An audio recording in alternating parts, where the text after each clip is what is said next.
नमस्कार साथियों, आप हैं सिलेक्शन इंडिया के ऑफिशियल यूट्यूब चैनल पर, जहां हम आपको ग्रामीण प्रवेश से रिलेटेड कंटिन्यूसली क्लास करा रहे हैं और हमारी उम्मीद है कि आपके आउट ऑफ 25 से 25 ही नंबर आने चाहिए।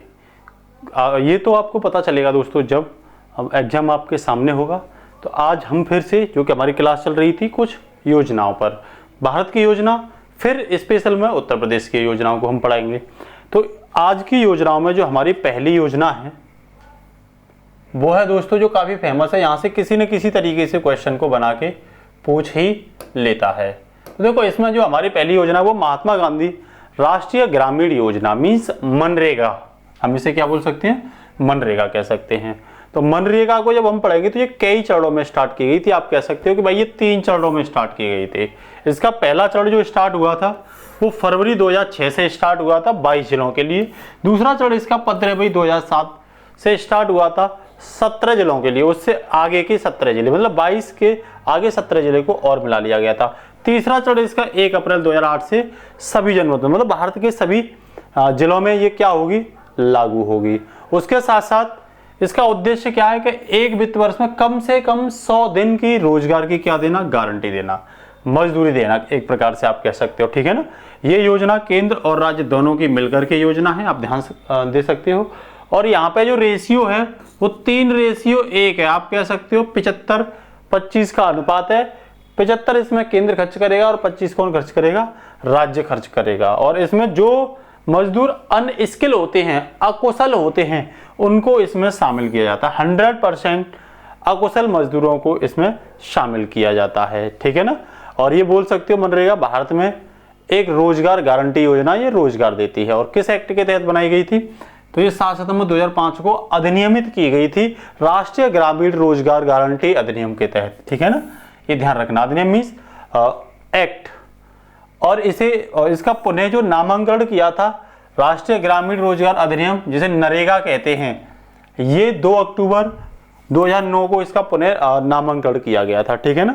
अब इसके बाद नेक्स्ट योजना है राष्ट्रीय ग्रामीण आजीविका मिशन, NRLM। इसका मतलब क्या है कि ग्रामीण क्षेत्रों में से जो गरीबी है उसका निवारण करना। और ये भी राष्ट्रीय ग्रामीण आजीविका मिशन की शुरुआत केंद्र सरकार द्वारा ही की गई थी और 3 जून 2001 को की गई थी। और ये कहां से की गई थी, ये जगह पूछ लेते हैं, राजस्थान के बांसवाड़ा जिले से ये योजना स्टार्ट की गई थी। इसका उद्देश्य यही है कि 24-25 तक के लिए जो ग्रामीण परिवार हैं उन ग्रामीण परिवार को संगठित रूप से और संपोषित रूप से सहायता देना। मीन्स जब तक वे दयनीय हैं तब तक उनके स्तर को ऊपर उठाने की बात की गई थी। नेक्स्ट योजना है रफ्तार योजना। कौन सी है, रफ्तार योजना। ये भी भारत सरकार की है। तो इसमें क्या है, मूल्य श्रृंखला, कताई प्रश्न, अधोसंरचना, कृषि उद्यमिता, एक प्रकार से आप कह सकते हो इसमें एंटरप्रेन्योरशिप की बात की गई है, उद्यमिता को बढ़ावा देने की बात की गई है। यहाँ रफ्तार से मतलब है remunerative approaches for agriculture and allied sector rejuvenation means RAFTAAR, Raftaar. इसे 2017-18, 2018-19 और उसके साथ साथ 19-20 की अवधि को चलाए जाने का निर्णय लिया गया था। और इसके अंतर्गत राज्य की निधि में यहाँ क्या होगा, 60-40 का स्कोप होगा।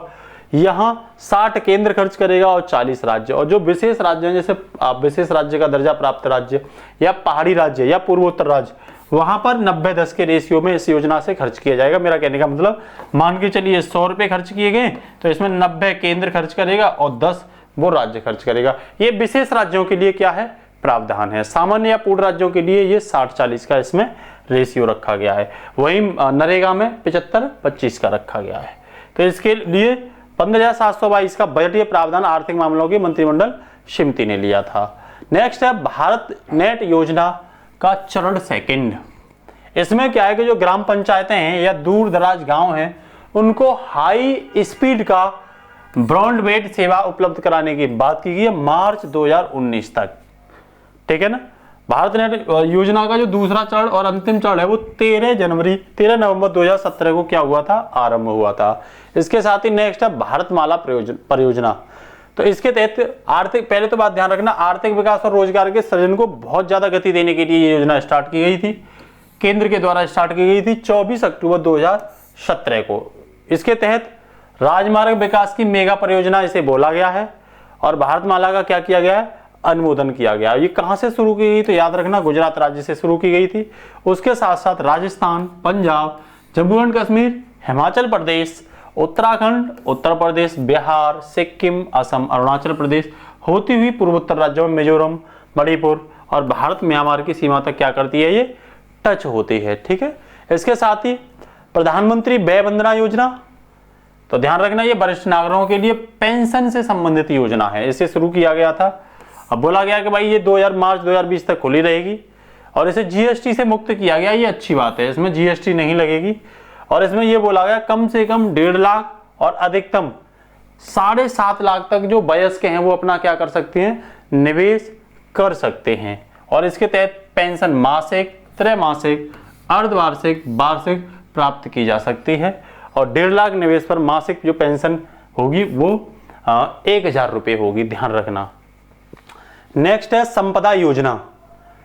तो संपदा योजना का उद्देश्य पहले तो यह है फूड मैन्युफैक्चरिंग को बढ़ावा देना, एनहेंस ऑफ फूड मैन्युफैक्चरिंग। इसे शुरू कब किया गया था, इसे स्वीकृति कब मिली थी, तो 3 मई 2017 को इसे शुरू किया गया था या स्वीकृति मिली थी। तो ये कह रहा है ये केवल खाद्य प्रसंस्करण को नहीं बढ़ावा देगी, उसके साथ साथ किसानों को बेहतर मूल्य दिलाने में इसका योगदान होगा।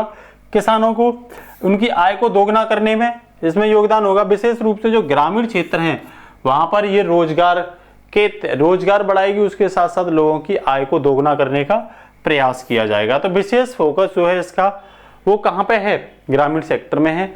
कृषि के क्षेत्र को मजबूत करना, कृषि उपज को बढ़ावा देना, कृषि उपज में वृद्धि करना, ये सब इसका क्या है, फोकस है। ठीक है ना। इसमें बोला गया है कि कृषि उपज की जो बर्बादी है उसे कम किया जाएगा। इसमें मेगा फूड पार्क वगैरह बनाए जाएंगे। ठीक है ना। और इसमें असंस्करण और प्रसंस्कृत खाद्य पदार्थों को निर्यात के स्तर पर आगे बढ़ाने का क्या किया जाएगा, प्रयास किया जाएगा। इसके साथ ही प्रधानमंत्री ग्रामीण डिजिटल साक्षरता अभियान, तो ये डिजिटल है तो डिजिटल अभियान होगा। ये इसे मंजूरी कब दी गई थी, तो 8 फरवरी 2017 को इसे मंजूरी दी गई थी। उद्देश्य यही है कि 2019 तक 6 करोड़ परिवारों को डिजिटल रूप से आप क्या करोगे, साक्षर करोगे। ठीक है ना। तो ये कह सकते हैं ये भारत का या विश्व का सबसे बड़ा डिजिटल साक्षर क्या है, कार्यक्रम, अगर आपसे पूछे तो। मध्याह्न भोजन योजना, मिड डे मील स्कीम, तो ध्यान रखना ये केंद्र प्रवर्तित योजना है। 15 अगस्त 1995 को पूरे देश में क्या किया गया था, इसे लागू किया गया था। ठीक है ना। इसमें बोला गया है कि भाई सितंबर 2004 में कार्यक्रम में व्यापक स्तर पर मेनू आधारित पका हुआ गर्म भोजन की बात की गई थी। और इसमें न्यूनतम 200 दिनों के लिए प्राथमिक स्तर के लिए क्या दिया जाएगा, प्रतिदिन 300 कैलोरी, ये ऊर्जा याद रखना, 300 कैलोरी ऊर्जा और 8 से 12 ग्राम प्रोटीन। और उच्च प्राथमिक में जो स्कूल हैं उनमें 700 कैलोरी ऊर्जा और 200 ग्राम प्रोटीन देने का क्या किया गया था, प्रावधान किया गया था। तो इसमें क्या कह रहा है, ये बहुउद्देशीय कार्यक्रम है। तो बोल रहा है कि राष्ट्र की जो भावी पीढ़ी है जो कुपोषण वगैरह से ग्रसित हो रही है, उनको पोषण एवं उनके विकास के लिए इसमें काम किया जा रहा है। इसका उद्देश्य है कि प्राथमिक शिक्षा जो है उसके सार्वजनिकरण को बढ़ावा दिया जाए और विद्यालयों में जो छात्र हैं उनके नामांकन को बढ़ावा दिया जाए और छात्र जो है इनकरेज हो, प्रोत्साहित हो स्कूल में आने के लिए, उनकी अटेंडेंस बढ़े। और जो छात्र ड्रॉप आउट कर जाते हैं, स्कूल छोड़ जाते हैं, उसमें रोक लगे और बच्चों के जो पोषण स्तर है उसमें बढ़ोतरी हो और साथ ही साथ उनको अन्य जो स्किल हैं उनमें क्या मिले, बढ़ावा मिले। इसके साथ ही नेक्स्ट है दोस्तों उत्तर प्रदेश सरकार की कुछ योजनाएं, जैसे निःशुल्क हेल्थ कार्ड योजना। पूछ लेगा कब शुरू हुई, तो ये जुलाई 2005 में शुरू हुई थी। वही निःशुल्क हेल्थ कार्ड योजना का उद्देश्य क्या है, तो इसका उद्देश्य यह है कि जो मालिन बस्तियां हैं वहां रहने वाले लोग हैं उनको निःशुल्क चिकित्सा देना। उसके साथ साथ नेक्स्ट योजना है दोस्तों निःशुल्क स्कूली ड्रेस योजना कब शुरू हुई, तो ये सितंबर 2005 में शुरू हुई थी। और इसका उद्देश्य है 1 से 5 तक के सभी ग्रामीण और जो नागरिक मालिन बस्तियों के छात्र हैं उनको निःशुल्क यूनिफॉर्म उपलब्ध कराना। ठीक है ना। और सर्व शिक्षा अभियान के तहत जो लड़कियां हैं उनको शिक्षा का स्तर उच्च करना।